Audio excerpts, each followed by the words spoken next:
missed that Queen of Pain ulti. He's trying to make up for it. I suppose when you got the money, you may as well buy something. But he should have already dropped this. He should seriously have dropped this Desolator. The courier, okay, we have a Refresher Orb in base. We have 2 Rapiers. Count them. That's 2 right there, sitting inside base. We've even got the double gems, 1 for each eye. Good old Undying. This is...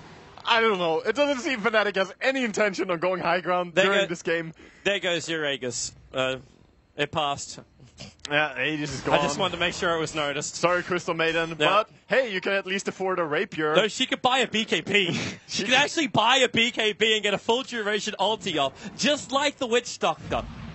I honestly think that Fnatic could win so easily if they just went. Looking at the itemization, I've had roughly 40 minutes to study this. I think they can just win. No, I disagree with you, Waga, on so many different levels here. Wait for IG to come out. Safety first is the name of the game. It's the starvation game. I think I saw right before this game, Fnatic, they were having some food.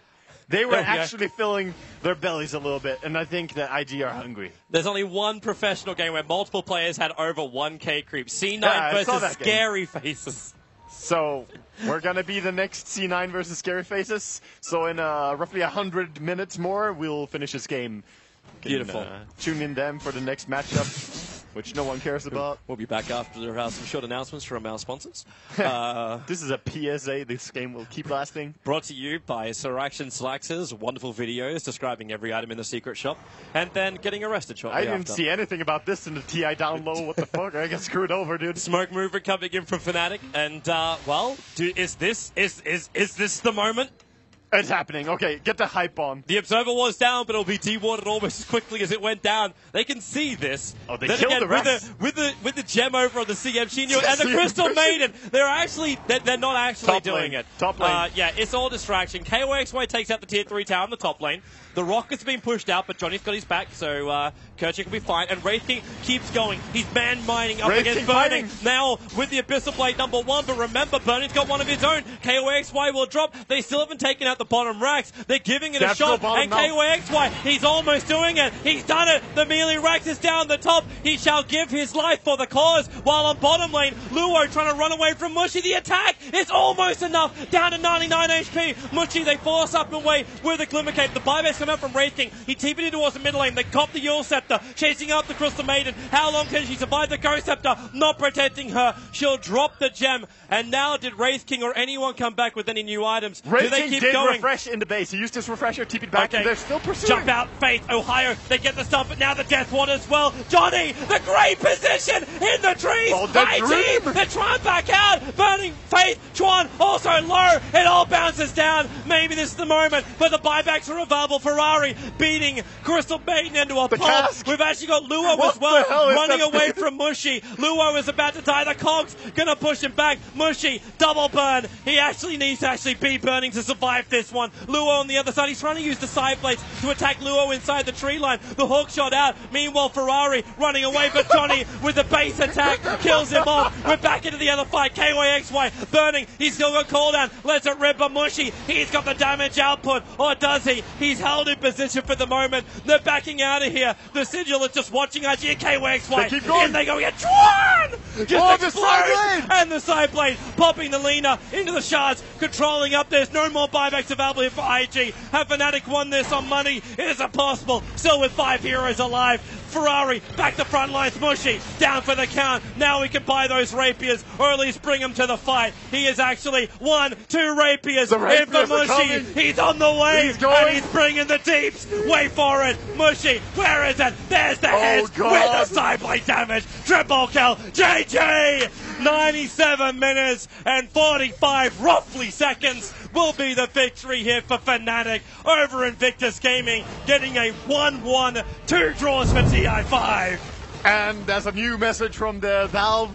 All observers are now trained in CPR in case they have to cast with Toby, so that he doesn't die after these casts. Wonderful game. Terrific Dota. More Dota coming up. This is TI5. Don't go anywhere, guys. See you soon. All right. Wow. That game went on for quite some time. The longest game we've had so far. TI5, you guys look like you're a little tired. No, it was... No, but it was definitely it was an exciting game. And then in that last one, Winter was talking about that the whole time. We're all like, so where are the rapiers going? I mean, why are they just sitting in base? And Winter's like, he's gonna bring him. He's gonna go back. He's gonna sell this, and he's gonna bring him back. I told you he was gonna go in first, die, Yeah. and surprise them with the rapiers. And he did, and that's how they just secured the game. He started just beating down the whole entire base, and they take the win. And so Fnatic pushing IG back and taking the split 1-1. So Fnatic going with, 2 ties now. So 2 points each, and then IG just getting 1 point today. Probably not too happy about that, but hey, they had a really good showing in Game 1 against Fnatic. So that's something to take away from their Day 1 performance. What do we think about Fnatic, though? I mean, they seem to be coming out strong and swinging on Day 1. It's cool to see that they, first of all, take a game off Secret, and then secondly, in the game they beat IG, they go for a third pick Wraith King that nobody's picking right now. So they definitely seem like they have some tricks up their sleeve, and they're not afraid to go for their picks. And in this game, I think they showed a lot of discipline with, a lot of other teams would have tried to maybe push and end that game. And it's super frustrating for their lineup to play against the Winter Wyvern. I think Chuan single-handedly extended the game by 40 minutes, 50 minutes maybe, by just simply Cold Embrace. Yeah. Countered the Dire lineup so well. Even the Witch Doctor's Death Ward couldn't cut through the Cold Embrace, right? So he played a phenomenal game on the Wyvern, and they still managed to overcome it. It's in a lot of situations like that where you feel like every single fight we just want to engage and kill someone. He's counterplaying us every time. At some point you just lose patience, right? But they seemed very professional about it. Very they had the goal in mind. They knew how to get there, and it took a while, but yeah. They did it ultimately. That's a caliber team that manages to do that. Yeah, definitely. We do have a quick replay of, just in case anyone missed it, the last moments of the game. We continue talking about this matchup between Fnatic and IG, but of course, Ohio just looked like that was another day at work. A couple of crucial fights that they lost, they had to actually clump up, and I really like the way they approached it. They approached with 4 on bottom, 1 on the top, and KYXY pretty much just sacrifices his life to try and damage the gyro, but the gyro's not actually that strong without the Winter Wyvern there to back him up, and he has to expend a fair amount of cooldowns to burn through KYXY, and they actually have to bring the Bloodseeker over. And as Winter was talking about, Mushi goes in and dies. I like the pickup of the Lincolns to try and block the curse, and then he dies. He brings Christmas presents over.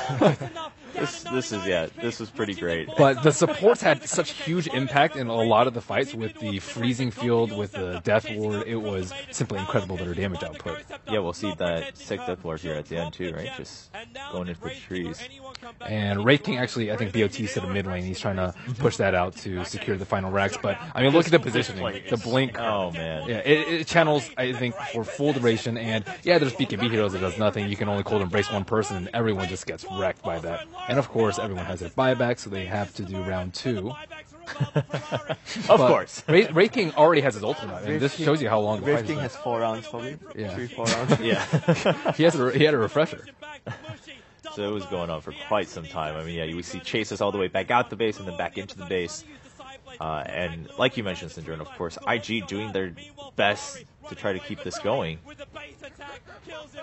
But Bloodseeker is just, he's not the best 6-slot hero, and he's really terrible at manning up versus the picks that Fnatic had. And I don't think they expected it to go this late, but they were comfortable with it when late. It's like, okay, if it goes to 6, Bloodseeker cannot cast Blood Rage on himself and risk getting crit by the TA. And we're going to see Mushir going. He's going to die here, right? He's going to die here and bring his rapiers. Yeah, he was ruptured. Yeah. He just kept running around. Yeah, he doesn't even care because he knows what the plan is now. He dies. Okay, he brings his rapiers here. There we go. You see the items swapping out. Pretty good. I mean, it's a good plan. You know? In the middle of a fight, no one's going to click on you, and that guy actually has 2 rapiers. I mean, does rapier actually increase his damage by that much at that point? I mean, when you have Daedalus. I mean, if you get a crit, you one-shot the support. He didn't even crit there, right? Yeah. If you got a crit there, you would have seen it. I mean, Witch Doctor was already channeling this world with BKB. So, right. I mean, it was. Yeah, I mean, at that point, the game was pretty much secured, but he had that backup plan where. I mean, it's just the plan, you know. He had that at the back of his mind in the game like this. It's just really cool to see. Right on. And we also I mean, that game, the last moments were pretty exciting, but there is a bit of a surprise update for those of you who aren't able to follow all the different streams. We already had EG playing their first match at TI5 on Stream C. They were playing up against Newbie, and Newbie took game 1-0. So we have the final moments there. We'll be able to check that out and get a better picture here between these two teams. And EG gave away a first pick Lesh, getting Queen of Pain in return, which And Bounty Hunter. yeah, which I mean, it's dubious giving Lesh Rack away, I think, in almost any circumstance, and it didn't really seem like they were very well equipped to deal with that. On top of the Storm Spirit, and they had 3 Invis heroes. A lot of teams don't even like picking 2, but I mean, it was a Newbie performance. It's pretty interesting because one of the strengths that we have talked about a lot for EG is that we feel like PPD is an incredibly good drafter and captain and never gets outpicked. To me, he has like that one rare off game, like say every 20th game or something, where the draft just, he has a plan and then it gets thwarted, or he overthinks things and just ends up with something bad. I feel like this, personally for me, this is an outpick. Like, pretty clearly, Newbie have tons of ways of fighting. EGs they have like a very specific way things need to happen for it to be favorable for them, and Newbie just took full advantage of it. I think even more so than the wildcard teams, like Newbie have nothing to lose because they already won a TI. They're just like, we're just here to see what happens. You bring up a good point. I mean, not the invite guys will just hang out and crush EG. No pressure. Not that they're taking it lightly, but they did win TI once. Of course, in some senses, they are defending champions, but at the same time, as we've been going around and just listening in, it sounds like their general attitude is they don't look at themselves as a favorite. So in that case, sure, we're defending champions, but we have nothing to lose. A lot of people in the community aren't expecting Newbie to do that well either. So they probably were a lot more relaxed going in against EG, who are definitely one of the favorites, at least in terms of the community. So EG playing against the defending champions of TI. Of course, EG has had a great performance earlier in the year at DAC. They won first place there, and that was when Sumail really shined, right? Sumail coming up as kind of that prodigy, one of the youngest players now coming back as a superstar in EG. And we have a closer look at Sumail and his story leading up to TI5.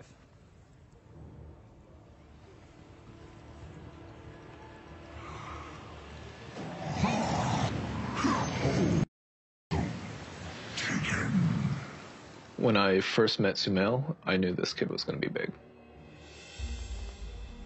Sumail and me started playing Dota when I was 15 and he was 8. He had this passion. For Sumail, all that mattered was being the best.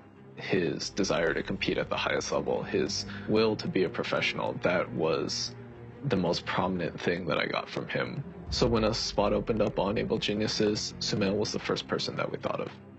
At first, Sumail's parents were very skeptical about esports, but even though it was a very scary decision, his parents really believed in him. I lived in Pakistan for 15 years, and growing up, I wanted to play so bad that I sold my bicycle just to play for more hours. We had no car, so I bought a small pit bike. It was only meant for one person, but we got like 4 persons on it, and we rode all the way to the gaming zone. We just started playing the whole day. Pakistan doesn't have much resources to fulfill the needs of gaming, and to play the game, it's very easy over here.